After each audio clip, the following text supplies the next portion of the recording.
आज 1 नवंबर है और छत्तीसगढ़ का राज्योत्सव है। राज्योत्सव में सियासी मिजाज भी गरमाया हुआ है, चूंकि प्रदेश में चुनाव का माहौल है।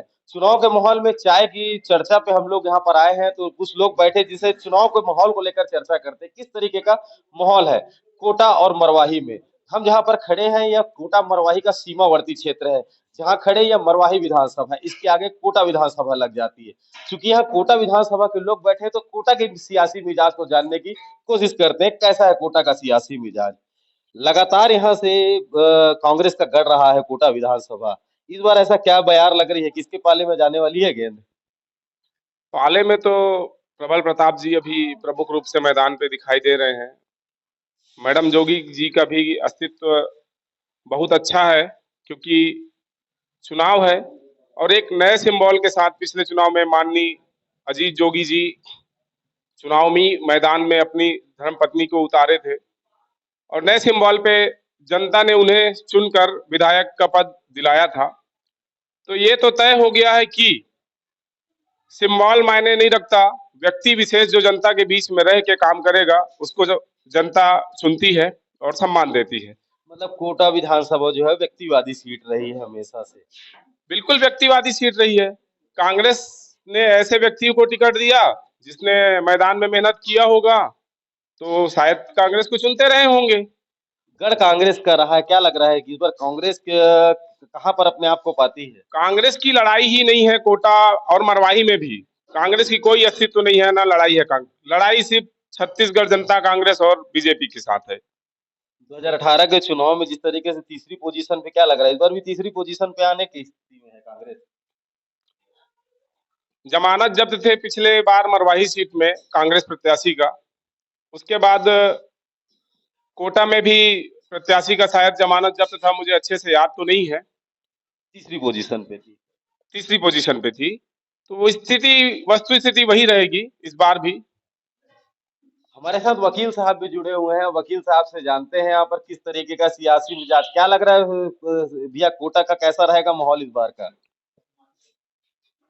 जेसीसी तो नहीं जीतेगी। रेणु जोगी पिछले 5 सालों में कुछ नहीं किया, वो लापता रही हैं। जो जनता परेशान हुई है, कुडरी में पता कीजिए, खोंसरा, बेलगैना, करगी रोड, जहाँ ट्रेनों का स्टॉपेज बंद हुआ, जनता के साथ कभी खड़ी नहीं हुई, कभी कुछ प्रयास नहीं किया और नजर ही नहीं आई। अब ये चुनाव के समय फिर उपस्थित हो गई हैं, संभावना नहीं दिखती। मुझे सीधे सीधे भाजपा और कांग्रेस में टक्कर दिखती है। भाजपा और कांग्रेस में टक्कर? कांग्रेस कहाँ पर? भाजपा और कांग्रेस में टक्कर मतलब रेणु जोगी ने 2006 से जो यहाँ पर विधायक रहे उन्होंने काम नहीं किया है? नहीं, कोटा विधानसभा पिछले उस समय की बात करता हूं मैं। ये पिछला 5 साल जो उनका बीता है, बिल्कुल क्षेत्र में नहीं रही हैं, एकदम लापता रही हैं। किसी को जरूरत पड़ी है तो भूल भुलैया जैसे उनको ढूंढना पड़ा है। भूल भुलैया में ढूंढना आसान है, लेकिन उनको ढूंढना मुश्किल रहा है। तो अभी सीधा सीधा यहाँ पर अब दोनों प्रत्याशी बाहर के हैं, इसलिए बोलना बड़ा मुश्किल हो रहा है कि कौन कौन करीब आए। आपको वकील साहब, मैं आपको रोकना चाहूंगा। जोगी परिवार का नाम ही काफी है, उसके लिए खोजने की आवश्यकता नहीं है आपको। आप किसी भी विभाग में चले जाइए और बोलिए कि ये मेरा काम है, मैं जो हमारे विधायक माननीय जोगी जी हैं। आपका काम नहीं हो, जनता के सामने आप बताइए। वकील लोगों को नाम की जरूरत नहीं होती है, वकील लोग अपना काम वैसे ही करा लेते हैं। वकीलों को नाम की जरूरत नहीं है, तो आपने फिर जोगी परिवार पे कैसे कटाक्ष कर दिया कि हमको खोजना पड़ रहा था? आप किस ऑफिस में गए और काम नहीं हुआ? कौन से जनता का आप उस क्षेत्र में घूमिए जिस क्षेत्र में लोगों को जरूरत थी। आज मुझे एक भी उनका वो बता दीजिए जो उन्होंने ट्रेन के स्टॉपेज के लिए अगर उन्होंने कुछ किया हो। जनता के साथ सांसद यहाँ पर सांसद रहे हैं अरुण साव यहाँ पर। मैं बिल्कुल बोलता हूँ कि सांसद की जिम्मेदारी थी, उन्होंने भी अपना वो नहीं निभाया, लेकिन फिर भी उन्होंने प्रयास किया है। अगर वो जनता के साथ खड़ी रहती रेणु जोगी, तो शायद मेरे हिसाब से हर जगह जिस तरह से पहले ट्रेनों का संचालन हो रहा होता। आपको शायद जानकारी नहीं है, आपके क्षेत्र की विधायिका है माननीय रेणु जोगी जी। लगभग 2 वर्षों से ऐसा सुनने में आया है, मैं देखने तो नहीं गया हूं, कि वो बेड रेस्ट पे रही है, हॉस्पिटल में एडमिट रही है। क्या इस बात की आपको जानकारी है? 2000 हाँ, मुझे जानकारी है। अगर उनकी ये स्थिति है तो उनको चुनाव लड़ना ही नहीं चाहिए। चुनाव ऐसे व्यक्ति को लड़ना चाहिए जो जनप्रतिनिधि बन सके और विधानसभा में जाकर के अपने जन लोगों की समस्याओं को रख सके। सबसे बड़ा सवाल ये उठता है कि 2009 का लोकसभा चुनाव जिस तरीके से जोगी बनाम जुदेव था, अभी भी वही हालात बन गए हैं, जोगी बनाम जुदेव। क्या लग रहा है 2009 जैसी स्थिति बनेगी? नहीं नहीं, बिल्कुल कहीं नजर नहीं आ रहा है भाई। कहाँ आप तुलना कर रहे हैं? बिल्कुल कोई सवाल ही नहीं उठता। अजीत जोगी की बात एकदम स्थिति अलग थी और दिलीप सिंह जुदेव की भी स्थिति अलग थी। दोनों स्थिति अलग है। अब प्रबल जुदेव जी में जुदेव जी कितना वो नहीं है, तो अमित जोगी अजीत जोगी जैसा नहीं है। दोनों के लिए मैं बोल रहा हूँ। 2018 में तो कांग्रेस यहाँ पर तीसरी पोजीशन पे आ गई थी। अभी तो सरकार रही है तो उनका कुछ ना कुछ उनको हो सकता है। और सीधा सीधा मुझे यही लगता है कि दोनों में टक्कर होनी है, कांग्रेस और भाजपा में। कांग्रेस भाजपा में टक्कर होनी है। देखना होगा कैसा होगा यहाँ का माहौल। क्या लग रहा है भैया, यहाँ का कैसा है माहौल कोटा विधानसभा का? भाजपा आएगी, खुल के आएगी। खुल के आएगी। हाँ, हैं? जनता कांग्रेस कहाँ जाएगी फिर? जनता कांग्रेस जीरो है।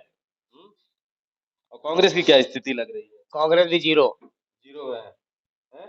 क्या लग रहा है भैया चुनाव का माहौल? माहौल तो ठीक चल रहा है। हम तो जनता कांग्रेस जोगी के हैं। अच्छा, पार्टी के कार्यकर्ता है आप? करता है। जैसे कोटा में प्रबल जुदेव जो है, वो जो अभी नया नया चेहरे हैं, उनको अपने क्षेत्र में लड़ना था। ऐसा होता तो ये कोटा में कैसे आके मतलब लड़ने लगे? भाई अपने क्षेत्र में लड़ते, अपना पहचान अपने क्षेत्र में बताते। कोटा के लोग कैसे पहचानते हैं उसको, कैसे जानते हैं? वो अचानक आके खड़ा हो गए। जन सरपंच इससे पहले किए नहीं कि जन सरपंच में मतलब करना चाहिए कोटा से या आदमियों से, कभी नहीं किए। और रही बात मरवाही का, तो हमारे अजीत जोगी जो लड़ते रहे, 90,000 वोटों से हम जीते रहे। हमारा इस बार तो गुलाब राज कांग्रेस के व्यक्ति को टिकट दे दी गई है। क्या लग रहा है इस बार कांग्रेस से छत्तीसगढ़ जनता कांग्रेस में प्रवेश किए हैं, स्थिति ये कैसी रहेगी? नहीं, स्थिति एकदम ठीक है, क्योंकि गुलाब राज भी मतलब चुनाव लड़ चुके हैं अजीत जोगी से। ये उनका पिता और पुत्र का लड़ाई था। अब जैसे पुत्र है गुलाब सिंह राज, तो हार भी गए तो पर भी जीते रहे। ये है कि हमारे मरवाही क्षेत्र में पूरा पूरा और कोटा में अपना जनता कांग्रेस जोगी का पर्चा लहराएगा और पूरा विश्वास के साथ अपना काम करेंगे और ये काम आगे भी। दोनों जगह जोगी कांग्रेस आने की बात कर रहे हैं, क्या लग रहा है? 3 तारीख का इंतजार कीजिए, कहीं से कहीं तक संभव ही नहीं है। और ये मरवाई के लिए फिर भी बोल सकता हूँ कि जनता कांग्रेस और भाजपा में सीधा टक्कर है। कांग्रेस तीसरी स्थिति में है, लेकिन प्रदेश में किसकी सरकार बन रही है? प्रदेश में संभावना ऐसी है कि किंग मेकर बनकर के जेसीसी आ सकती है और भाजपा और कांग्रेस लेवल और टक्कर पे चल रही है। कांटे की कितनी सीटों पे जेसीसी जीतने का आसार दिख रहा है? जीसीसी 6-7 सीट दिख रही है। 7 सीटों में किंग मेकर की भूमिका अदा करेंगे? लगता तो मुझे ऐसा ही है, लगता तो मुझे ऐसा ही है। क्या लग रहा है आपको, क्या लगता है? भाजपा की सरकार बन रही है छत्तीसगढ़ में। वकील साहब 15 सीट से डायरेक्ट 45 सीट, मतलब 25 सीटों का फर्क। उसके बाद कैसे ही भरपाई हो पाएगी?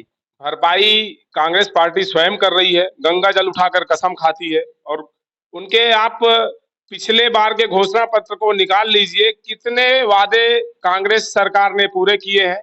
जनता के बीच जाके बस लॉलीपॉप, हम धान खरीदेंगे इतने में, 500 में धान तो खरीदी आखिर। धान खरीदेंगे इतने में, रकबा काट के खरीदा गया। पता कर लीजिए आप कितना रकबा काटा गया, नहीं काटा गया। तो धान में भी जैसे प्रति एकड़ 15 कुंटल खरीदी का लक्ष्य था, वह बढ़ाकर अब 20 कुंटल प्रति एकड़ का लक्ष्य दे दिया गया है। पिछले 5 वर्षों में क्यों नहीं खरीदी सरकार? अगर 20 कुंटल खरीद सकती थी या उत्पादन प्रति एकड़ 20 कुंटल है, तो सरकार ने क्यों नहीं खरीदा? चुनावी झुंझुना है यार। ये चुनावी झुंझुना ही है। और सरकार बीजेपी की बन रही है, कांग्रेस की गलतियों की वजह से सरकार बीजेपी की बन रही है, इसमें कोई शंका नहीं है। युवा साथी भी है, उससे भी जानते हैं। क्या लग रहा है, क्या है चुनाव का माहौल? बताइए क्या है माहौल बहुत खतरनाक है, जो हमारे लिए, हमारे गांव के लिए, हमारे देश मतलब राज्य के लिए, छत्तीसगढ़ के लिए जो कार्य करता है जबरदस्त। झूठ बोल के तो मैं भी किसी से पैसा ले सकता हूँ, ठीक, फिर देना भी है उसको, ये गलत चीज है। होना वो चाहिए। झूठ कौन बोल रहा है? हैं? झूठ कौन बोल रहा है? सब बोल रहे हैं। कोई बोल रहे हैं कि रोड बन जाएगा, हमारे गांव का रोड बना नहीं। हमारा गांव, मैं भी था, कांग्रेसी ही था। तो विधायक यहाँ आपके गांव में आए भी थे, यहाँ कोई मतलब नहीं। 3 साल से आप विधायक हो, 4 साल से चुनाव जीतने के बाद आप कभी वहां घूमते रहे, पर गांव के अंदर कभी नहीं कदम रखा आपने। रखा भी तो रोड के बारे में सोचा नहीं। हर किसी के पास बड़ी गाड़ियां नहीं है, लग्जरी गाड़ी की, वो गांव के अंदर वहां से गुजर सके। चलना लोगों को साइकिल में है, बाइक में है। तो भाई कम से कम गांव का रोड होना चाहिए सही, ठीक। अब हमारे तरफ से जोगी जी हमेशा जीतते रहे हैं। अब तो सड़क बन पाई? हैं, वही तो है ना, हो नहीं पा रहा है कुछ। बस बात करते हैं बड़ी बड़ी कि ये करेंगे वो करेंगे, होना जाना कुछ नहीं। आज भी सड़कों पे एक्सीडेंट गाय की वजह से ज्यादा होता है। गाय गौठान सब फालतू है, सब बेकार है, कोई मतलब नहीं। इससे सिर्फ ऊपर के लोगों को पैसा मिल रहा है, बाकी कुछ हो नहीं जा रहा है। गांव में गाय है, कहीं हर जगह कुछ ना कुछ हो ही रहा है। सुविधा के नाम पे कुछ नहीं, बड़ी बड़ी सड़कों में बड़ी बड़ी ट्रक दौड़ रही हैं, सीधा शहर के अंदर जाते। सवेरे आप 8 के बाद देखना, गाड़ियों का स्पीड देखना, सनसनाते हुए घुसता है, उसका कोई व्यवस्था नहीं किया गया। कुछ भी नहीं हो रहा है। निश्चित तौर पर सड़क एक बड़ा गंभीर मसला है, जहां सड़कों पे लगातार एक्सीडेंट की वारदातें हो रही है। वहीं बाईपास की सड़क लंबे समय से अधर में लटका हुआ है, आज तक उसका काम शुरू नहीं हो पाया। हालांकि यहाँ पर जो बात कर रहे हैं, मैं एक बात और करना चाहूंगा, ना हमको कांग्रेस चाहिए, ना जोगी कांग्रेस चाहिए, ना भाजपा चाहिए, ना कुछ। जो हमारे राज्य का, गांव का, क्षेत्र का विकास करे वही सरकार चाहिए। तभी तो सरकार कौन करेगा विकास? देखते हैं। अब बोल रही है कांग्रेस सरकार, हो सकता है एक बार दोबारा मौका दिया जाए, सब जनता सोच रही है। भाजपा आएगी, भाजपा का भी सरकार 15 साल था, वो हम तो है, अब जोगी जी हैं, सपोर्ट था उनका भी। अभी भी हो सकता है मरवाही से हम जोगी जी को ही सपोर्ट करें। गुलाब राज सिंह जी खड़े हुए हैं। एक बड़ा सवाल और है, अमित जोगी नामांकन भर दी है पाटन सीट से, क्या लग रहा है पाटन का क्या माहौल होगा? वैसे तो मेरी इच्छा थी पाटन से लड़ने की। मुझे खुशी है इस चीज की कि पिंडरा से कोई व्यक्ति पाटन लड़ने गया है। इस चीज के लिए मैं शुभकामनाएं देता हूँ और बधाई देता हूँ। मैं बोलता हूँ वहां जीत करके घर का लड़का चुनाव जीतेगा? मुझे तो मेरी ओर से शुभकामनाएं हैं। इस चीज के लिए तो मैं अमित जोगी का मैं बहुत आभार व्यक्त करता हूं कि उन्होंने दम दिखाया और डंके की चोट में भूपेश बघेल को चैलेंज करने गए। ये जीतने गए हैं कि भाजपा के लिए काम करने गए हैं? नहीं, ऐसा तो नहीं बोलूंगा कि जीतने गए हैं, लेकिन अ, अगर जीतने नहीं गए हैं तो मैं ये कह सकता हूं कि भूपेश बघेल को हराने गए हैं। भूपेश बघेल को हराने गए हैं। क्या लगता है पाटन सीट को लेके क्या है? पाटन सीट दिग्गज सीट है। दिग्गज ऐसे है कि हमारे प्रदेश के मुखिया माननीय मुख्यमंत्री भूपेश बघेल जी वहां से अपना नामांकन दाखिल किए हैं। तो कोई भी दिग्गज इतनी आसानी से हार नहीं मानता। एक जानकार और समझदार व्यक्ति के लिए ये काफी है। माननीय अमित जोगी जी वहां से नामांकन दाखिल किए हैं, उनको भी शुभकामनाएं हैं। विजय बघेल जी, उनको भी शुभकामनाएं हैं। अन्य कई प्रत्याशी हैं, सभी को शुभकामनाएं हैं। पर इतना आसान नहीं है मुख्यमंत्री की सीट से किसी अन्य व्यक्ति के लिए। डगर नहीं है आसान, क्या कह रहे हैं? नहीं तो विजय बघेल जी भी सांसद हैं और मुझे तो, अगर मेरी व्यक्तिगत राय है इसमें, पार्टी की बात नहीं करूंगा, सीएम का अगर कोई चेहरा मुझे कोई दिखता है तो विजय बघेल जी ही दिखते हैं। बीजेपी से विजय बघेल जी ही सीएम का चेहरा दिखते हैं। अगर वो वहां जीतते हैं तो मुझे ऐसा लगता है कि सबसे ज्यादा अगर उपयुक्त कोई व्यक्ति सीएम के लिए होंगे तो विजय बघेल जी होंगे। विजय बघेल होंगे सीएम का चेहरा। 15 साल यहाँ पर रमन सिंह की सरकार रही है, 15 साल के बाद फिर से आम चुनाव 2023 का होने जा रहा है। देखना होगा, त्रिकोणीय मुकाबला जैसा माहौल नजर आ रहा है। कोई छत्तीसगढ़ जनता कांग्रेस की बात कर रहा है, कोई भाजपा की, कोई कांग्रेस की। मतलब कुल मिलाकर यह मुकाबला जो है वो त्रिकोणीय है। 3 दिसंबर को उसकी रिजल्ट की घोषणा होनी, देखना होगा कि पाले किसके गेंद में पाले में जाती है। Sushant Gautam, BBC news, Gaurela, Pendra, Marwahi.